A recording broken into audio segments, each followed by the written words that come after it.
Hello guys. So, ngayon, nagse-center of gravity tayo. So, bali ang gagawin natin is that kukunin natin yung center nito. Itong shape nito. So, paano natin siyang isa-solve? So, formula nito which is summation of the area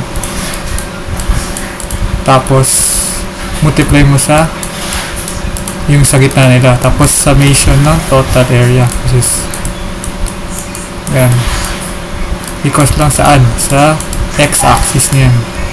So, ganun din sa y. So, summation of area times mo sa gitna nila, tapos total summation of area equals lang saan? Sa y. So, mas maganda dito gawin is that gumawa tayong table para mas maganda natin kita. Pero mas maganda kung itas alamin natin yung mga center points. So eto sasabihin. For example, edge of box ito. So may nakita tayo dito na box. This is rectangle. Tapos meron tayo dito na triangle. So 1 to area 1, tapos ito area 2. Tapos we have yun na circle. Hole siya. So it means ito yung meron tayong area number 3. So yung radius niya is 1.5 centimeters. So yun. So by that, gawa tayong table. So gawa tayong table. So rectangle. Lagyan natin lang shape. Shape. Tapos lagyan natin dito area pala, area, tapos saan dito yung gitna nila sa origin. So ang origin natin pipiliin dito is that dito tayo magsisimula diyan, ito y-axis to, kasi ito x-axis. So dito tayo magsisimula. So yun. Sa shape, sa natin sa triangle. So area shape 1, this is yung triangle. So formula ng triangle is that area. Formula ng triangle is 1/2 times base times height. So ang base natin dito is 6, tapos ang height natin is 4. So type mo sa calculator mo, so 1/2 tapos base natin is 6, tapos height natin is 4. So equals lang saan? So 12 centimeters squared. So okay. So alam natin na ang x-axis ng gitna ng triangle is that base times over 3. Tapos sa y naman is that height over 3. So dito yung tinutukoy ko.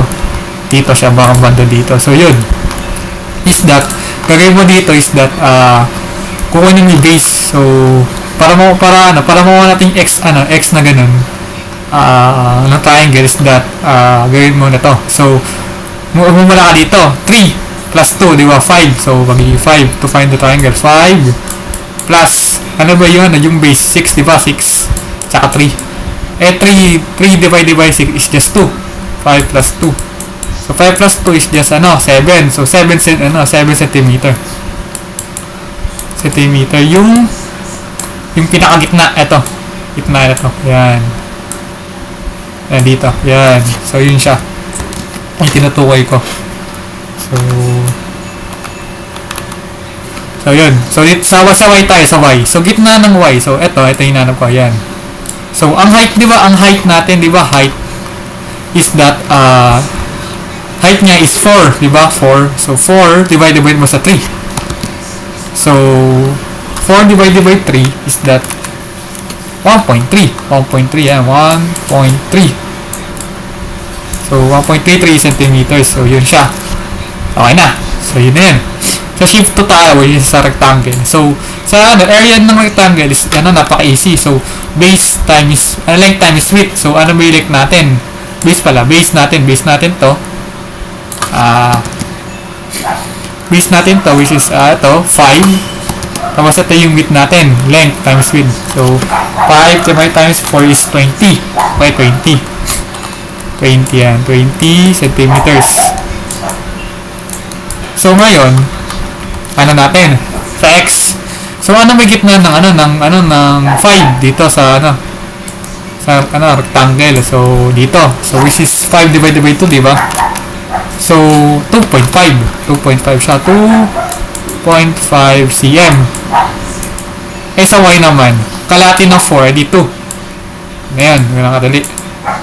So dito sa area, area putik. Sa circle tayo. A circle, a shape 3. Shape 3 yan. Circle is that ang area niya is pi r squared. So binigyan tayong radius which is 1.5. So sa area shape tayo number 3. So wag na negative siya, negative minus mo yan. So pi times mo sa 1.5 squared. Ano magiging 7 point siya? 7.06 over 6 saka 9 sa cm yan. So ngayon, hanapin natin yung x. Saan ba siya dito? E di ba dito yung dito tumama yung sa gitna sa 3. E di 3 cm. How about sa y? Sa y axis, saan tumama yung yung circle? Gitna, di sa sa 2. So 2 cm. So same lang sila ng rectangle sa y. So ngayon, hanapin natin yung center nila sa x. So una, kunin muna natin yung sum ng nito. So 12 plus 20 minus 7.069. So 24.93 cm. So cm siya. 9031 cm. So ngayon ito, multiply natin to 12 times 7 plus 20 ulit, 20 times mo sa 2.5. Minus mo ulit dito, minus 7.069 times mo lang sa 3. Kakalabasan nito yung gitna ng shape nito, which is ayan. Natin 12 times mo 7 plus 20.25 minus 7.069 times mo sa 3. Ba't nagsasign ako? 24.931. Okay. Ang lalabas dito is 4.5 cm. Yan. Ganun lang din sa y. Kaso sa y axis lang. Equals lang saan. So, sum nito, ng area. So, 24.93 ulit. 31 cm. So,